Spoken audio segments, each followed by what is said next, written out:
Olá, sou Carolina Ferraz, sou endocrinologista da SBEM São Paulo, sou professora e instrutora da Faculdade de Ciências Médicas da Santa Casa de São Paulo e médica assistente do Ambulatório de Doenças da Tireoide da Santa Casa de São Paulo também. E sou coordenadora do Centro de Nódulos de Tireoide do Hospital Samaritano. Olá, eu sou a Rosália Padovani, também sou endocrinologista da SBEM São Paulo, sou professora e instrutora da Faculdade de Ciências Médicas da Santa Casa de São Paulo e sou médica assistente do Ambulatório de Doenças da Tireoide da Santa Casa e do Serviço de Medicina Nuclear da mesma instituição. Então, hoje a gente vai falar um pouquinho a respeito de nódulos de histologia indeterminada e para isso a gente vai apresentar então um caso clínico.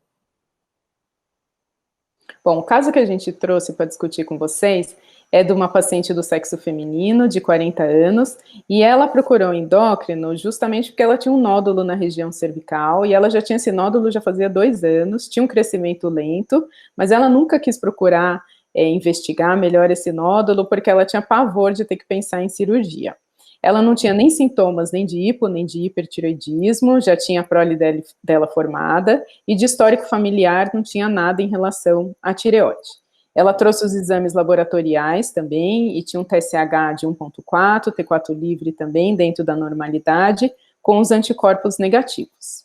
E ela trouxe já nessa consulta ultrassom de tireoide, que mostrava um nódulo de 2 centímetros, que era levemente hipoecóico, que tinha calcificações grosseiras e uma intensa vascularização central. Então, vou pedir para a Rosália agora comentar um pouquinho sobre essa ultrassonografia e explicar um pouquinho sobre as principais classificações ultrassonográficas que a gente tem. Bom, então, frente a um nódulo de tireoide, o que a gente sempre vai pensar, se esse nódulo ele pode ser acompanhado pelo ultrassom ou se esse nódulo merece uma punção. Então, para isso é que a gente vai usar, então, os sistemas de estratificação de risco ultrassonográficos. Então, esses sistemas, eles têm como objetivo avaliar o risco de malignidade desse nódulo antes de que a punção seja indicada e com o objetivo de diminuir as punções desnecessárias e também acrescentar informações para nódulos que eventualmente venham com resultado citológico indeterminado, como um nódulo, por exemplo, Bethesda 3 ou Bethesda 4. Então, os sistemas de estratificação de risco mais utilizados são a CRT-RADS e o proposto pela ATA. O proposto pela ATA, ele vai dividir, então, os nódulos de acordo com as suas características em nódulos benignos, muito pouco suspeitos, suspeita indeterminada e altamente suspeito. Então, de acordo com as características, você vai poder estabelecer o risco de malignidade desse nódulo e saber se você vai ter que indicar a punção ou não. Então, lembrando aí, no nosso caso, se tratava de um nódulo de 2 centímetros que não tinha, além de ser sólido e hipoecogênico, nenhuma outra característica mais agressiva. Então, ela é considerado, pelos critérios da ATA, como um nódulo de suspeita indeterminada, um nódulo de suspeita intermediária, com risco de malignidade de 10 a 20%. Então, para esse nódulo, a punção deve ser indicada se o tamanho for maior ou igual a 1 centímetro. Portanto, para o nosso caso clínico, a punção, pela classificação da ATA, ela estaria indicada. O ACR-TRADS é uma outra classificação também muito utilizada, e ela vai, então, propor a classificação desses nódulos de acordo com as características de composição, ecogenicidade, formato, margens e presença de macrocalcificações ou microcalcificações. Então, de acordo com as características, esses nódulos eles vão receber uma pontuação. Então, os nódulos TRADS 1 e TRADS 2 não merecem, então, punção, porque são nódulos com muito baixo risco de malignidade, menor do que 2%. Já os nódulos TRADS 5, que tem pontuação de 7 pontos ou mais, são considerados nódulos altamente suspeitos, e para esses casos, a punção ela fica indicada quando o tamanho for maior ou igual a 1 centímetro. Nesses casos, o risco de malignidade é acima de 20%. E os nódulos de suspeita intermediária, que são os TRADS 3 e TRADS 4, onde o risco de malignidade ele vai variar de 5% a 20%, e daí, nesses casos, a indicação da punção Para o T-RADS 3, vai ser quando o nódulo tiver tamanho maior ou igual a 2,5 centímetros, e para o T-RADS 4, quando o tamanho for maior ou igual a 1,5 centímetros. Então, para o nosso caso, segundo as pontuações, então, o nódulo sólido recebeu 2 pontos, e hipoecogênico 2 pontos, e no caso tinha macrocalcificação mais 1 ponto. Então, a pontuação foi 5, então se tratava de um nódulo T-RADS 4, e, portanto, pelo tamanho, ele merecia a indicação de punção. Então, foi o que foi feito, e esse nódulo foi encaminhado, então, para a punção. Bom, então, quando o citopatologista está diante de uma punção, de uma PAF de tireoide, ele vai avaliar primeiro se a celularidade está adequada desse caso para fazer essa análise, e depois que ele confirmou que a celularidade está adequada, ele vai ver a disposição dessa célula. Então, nesse caso, ali na primeira e na segunda foto, a gente vê que ele tem uma disposição, fazendo os arranjos microfoliculares, e aí na foto maior, a gente consegue ver detalhes maiores da célula. Então, a gente vê que os nódulos têm núcleos de tamanhos irregulares, até o formato desses núcleos são irregulares, e dentro de alguns desses núcleos, de algumas dessas células, a gente vê que tem umas fendas intranucleares. Então, mais características de malignidade, nessa amostra a gente não consegue detectar. Então, assim, nesse caso, tem uma celularidade adequada, mas a informação que essa célula ofereceu para a gente não consegue diferenciar em benigno ou maligno, então, podendo ficar ali com uma classificação de Bethesda 3 ou Bethesda 4, aí, de acordo com esses achados. Então, nesse caso, pelo arranjo celular, pelo tipo de atipia nuclear que tinha essas células, ela foi classificada como um Bethesda 3, que é atipia de significado indeterminado, ou lesão folicular de significado indeterminado.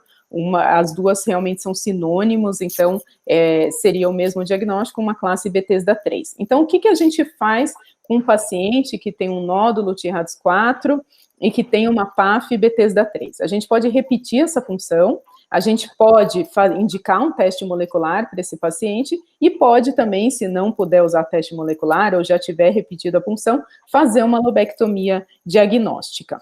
Então, existe o que a gente chama de abordagem multimodal gradual. Essa abordagem vai levar em consideração tanto características do paciente, as ultrassonográficas e as citológicas, e assim a gente vai conseguir tomar uma decisão mais precisa em relação a esse paciente. Então, diante de um Bethesda 3 e 4, a primeira coisa que a gente pode fazer com esses pacientes é ou repetir essa punção num prazo aí de uns 3 meses, geralmente, ou se foi feito em um serviço que a gente não conhece, ou que o citopatologista não tem tanta experiência em tireoide, a gente pedir para rever a lâmina dessa punção. Se mesmo a gente consegue, repetindo essa punção, ou revendo a lâmina, esclarecer esses casos em praticamente metade desses casos. Se mesmo assim a gente continua diante de uma citologia, principalmente Bethesda 3, a gente volta e vai olhar esse ultrassom do paciente. Se esse paciente tem um ultrassom T-RADS 1, 2, um baixo risco pela ata, a gente pode até acompanhar esse paciente. Agora, se esse ultrassom já for de alto risco, um T-RADS 5, a gente pode ficar mais confortável em indicar a cirurgia para o paciente. Se a gente olhar a característica da citologia junto com o ultrassom, também facilita muito. Então, aquela citologia que tem uma atipia arquitetural junto com ultrassom de baixo risco, é mais tranquilo para se fazer um segmento ultrassonográfico. E aquela punção que já mostra atipia nucleares bem características, como pseudoinclusões, assim, e junto com o T-RADS 5 no ultrassom, o alto risco, a gente já fica realmente mais confortável para indicar uma cirurgia. Se mesmo assim o paciente continua ali no intermediário, no indeterminado, aí sim seria o mais indicado a gente indicar o teste molecular. Então vamos discutir rapidamente o que seriam os testes moleculares. Esses são os que a gente tem hoje, as últimas versões que são disponíveis no mundo. Cada teste particular tem sua particularidade, então tem uns que trabalham mais com a parte de mutação, outros com a expressão de genes diferencial e outras com microRNA.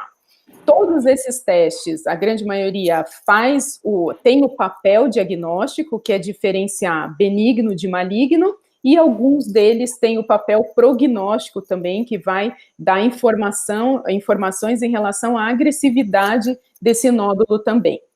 Em relação ao diagnóstico, esses 5 testes, eles são muito parecidos, as performances deles, então, se o nosso intuito é diferenciar ou tentar elucidar o que é benigno e o que é maligno, eles praticamente têm o mesmo desempenho. E já do ponto de vista prognóstico, se a gente busca mais essa informação, talvez a gente tenha que ou indicar o Tyro-Seq ou o MIR-Type, que tem uma informação um pouco mais precisa em relação a isso, ou o Atlas do Afirma. Aqui no Brasil, a gente só tem o Tyro-Seq ou o MIR-Type. O Tyro-Seq é um teste que a gente precisa de uma nova punção e é feito nos Estados Unidos, e o custo dele é ao redor de $4.500. E o MIR-Type é um teste brasileiro, que a gente usa a lâmina para fazer análise, manda pelo correio, e o custo é R$4.500. Então, tudo isso a gente bota na balança para decidir qual teste que a gente vai usar. Então, no caso dessa paciente, a gente podia usar ou o Tyro-Seq ou o MIR-Type, por conta do custo, de acessibilidade, de envio de amostras, e como a gente teria as duas informações ali, a gente acabou optando pelo MIR-Type. E esse foi o resultado da paciente. Ela veio com um teste positivo para malignidade, com risco de malignidade de 76%, mas com um perfil que não era agressivo. Então, tanto não tinha a presença da mutação BRAF, nem TERT, e o nível de expressão do 146B também não era alto. Então, diante de todas essas informações, eu queria que a Rosália, então, comentasse qual foi a conduta que a gente optou para fazer com essa paciente.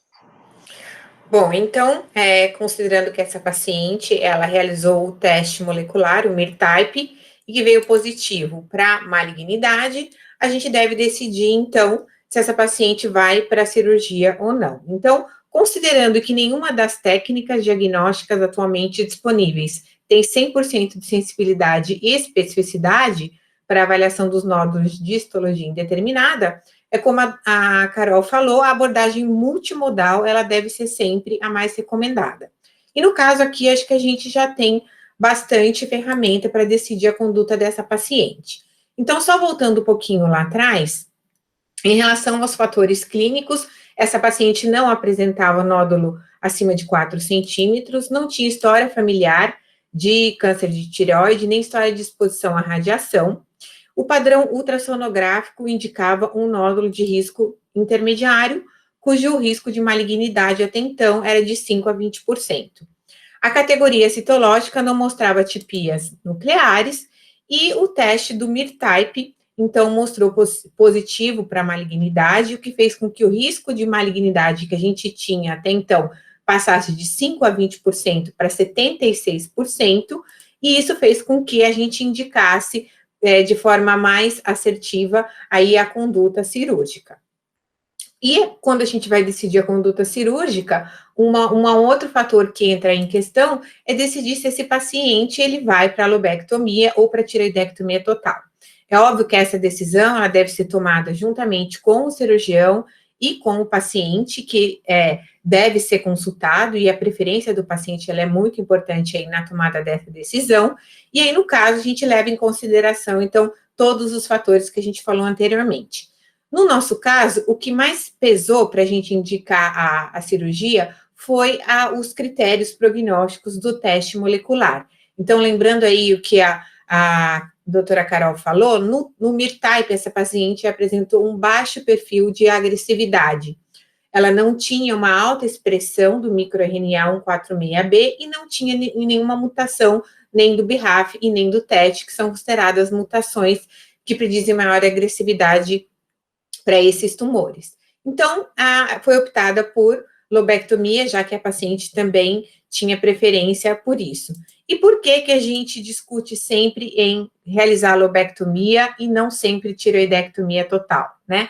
Porque a lobectomia, ela pode ser não só diagnóstica, porque é o recomendado para esses casos de histologia indeterminada, mas ela pode, em alguns casos, ela ser suficiente e o paciente, então, parar por aí e evitar, então, em alguns casos, que ele evolua para hipotireoidismo. Então, a lobectomia, ela apresenta menor risco de evolução para hipotireoidismo, assim como também menor risco de complicações como o hipoparatiroidismo, por exemplo. Então, sempre que possível, ela é uma conduta que a gente deve considerar para esses pacientes com histologia indeterminada ou com uma probabilidade de serem de baixo risco.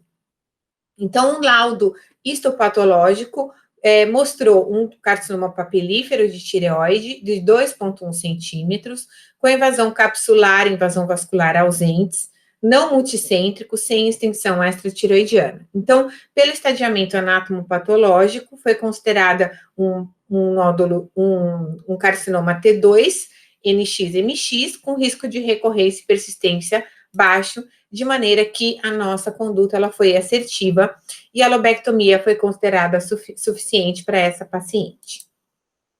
Então, concluindo, né, nódulos com citologia indeterminada são frequentes, ao redor de 20% dos nódulos apresentam essa citologia, e para se evitar procedimentos cirúrgicos desnecessários, a gente deve lançar mão da avaliação multimodal, onde a gente vai considerar o máximo possível de critérios para decisão em relação à conduta dessa paciente. Não só os critérios em relação ao histórico do paciente, mas também em relação a ultrassom e os exames que esse paciente vai realizar no decorrer da nossa avaliação. Exatamente, a gente tem que levar tudo isso em consideração, aspecto clínico, ultrassonográfico, citológico e molecular, colocar tudo na balança para a gente definir justamente esse risco de malignidade pré-cirúrgico do paciente. Os testes moleculares, eles já estão disponíveis no Brasil, eles podem auxiliar nessa avaliação, então, conforme a gente falou anteriormente, são 2 testes disponíveis aí que a gente pode lançar mão sempre que a gente achar necessário. E a gente definindo bem esse risco de malignidade pré-cirúrgico, a gente pode optar por conduta mais individualizada para o paciente e menos agressiva. Bom, espero que esse caso tenha ajudado vocês aí e tenha a esclarecer alguns pontos diante dessa citologia indeterminada. Espero encontrar vocês em breve novamente. Um abraço a todos e até a próxima.